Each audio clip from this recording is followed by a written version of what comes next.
गया था। चंद्रयान 1 ने चंद्रमा के सतह पर पानी की खोज करके पहले ही इतिहास रच चुका है। यही कारण है कि आजकल विश्व के तमाम अंतरिक्ष वैज्ञानिक और स्पेस एजेंसियां चंद्रमा को और करीब से जानने के लिए उत्सुक दिख रही हैं।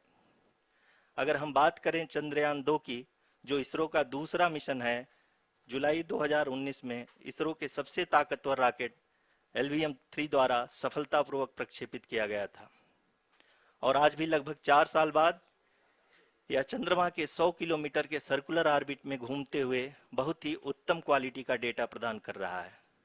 मिशन के प्रारंभ में इसकी आयु 1 साल निर्धारित की गई थी, परंतु LVM-3 द्वारा बहुत ही सटीक इंजेक्शन और मिशन मैनेजमेंट की वजह से चंद्रयान 2 काफी लंबे समय तक कार्यरत रहेगा।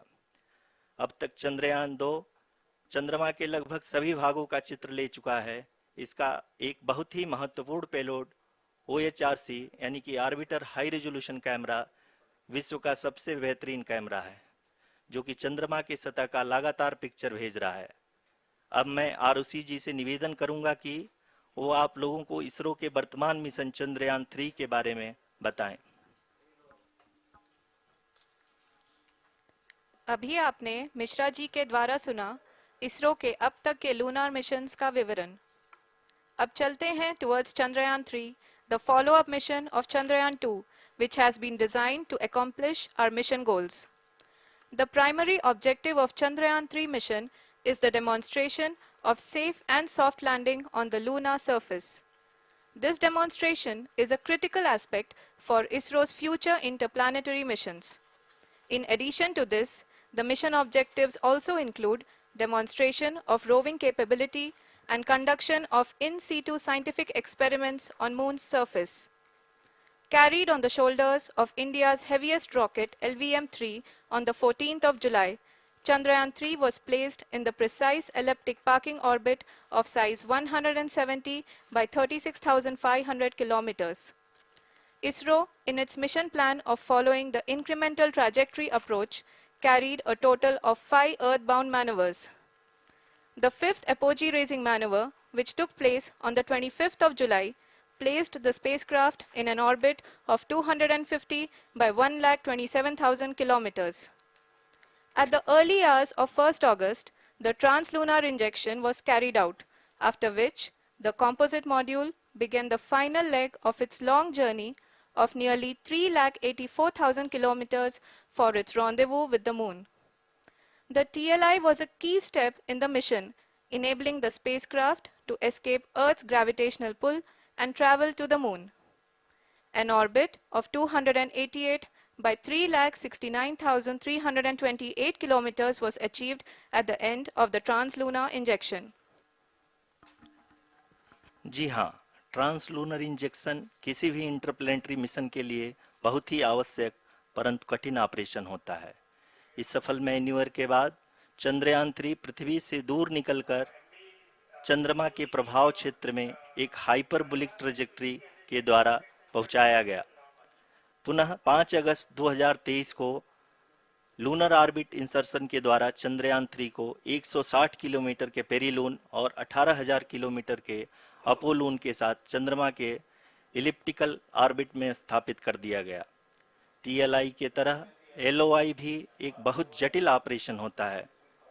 इसमें हमें यह ध्यान देना आवश्यक होता है कि उपग्रह के वेगमान को एक निश्चित बिंदु से घटाया जा सके, अन्यथा उपग्रह चंद्रमा के प्रभाव क्षेत्र से बाहर निकल जाएगा।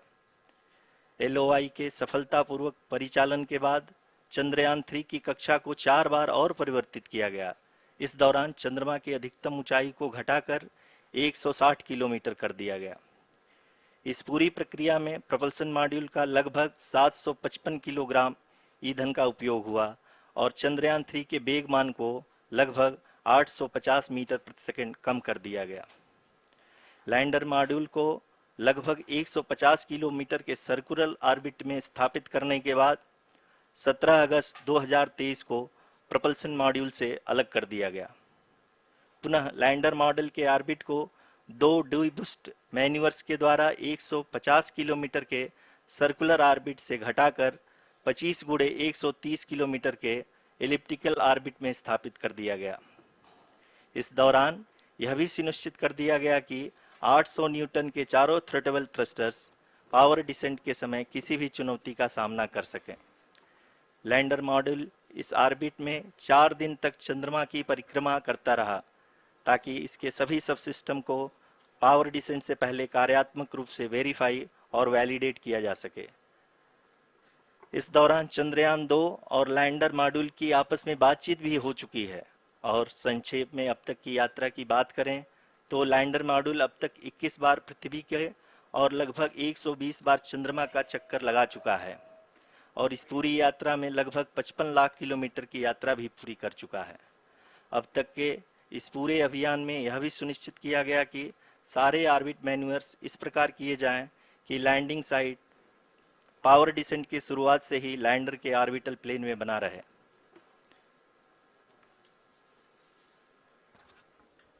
Make it further That is true complicated. indeed. We have arrived at the crucial juncture wherein the orbit plane contains the desired landing site at the start of powered descent. We are also happy to announce that live images from the Chandrayaan-3 lander imager camera is being received continuously. The demonstration of soft landing on the moon's surface is no ordinary feat due to the innumerable challenges and complexities involved. The lander velocity has to be killed from nearly 6,048 kilometers per hour without any aid from the thin and tenuous moon's atmosphere. The lunar dust at the time of landing and the craters and boulders scattered over the moon's surface make it further complicated to achieve this. The new and improved Chandrayaan-3 design has been built after envisaging all the scenarios which the lander module can encounter. With several software improvements, provision for full-level redundancies, a plethora of special tests, namely the integrated hot test, integrated cold test, and lander leg drop tests were carried out for the lander module. The success of these tests has provided great confidence in the performance of all the onboard sensors, propulsion system, and associated guidance, control, and navigation algorithms. The key findings during the tests have enabled to improve the overall system performance. The largely unexplored south pole of the moon has been chosen as the intended landing site since there is a possibility of finding ice and other minerals which would be vital resources for future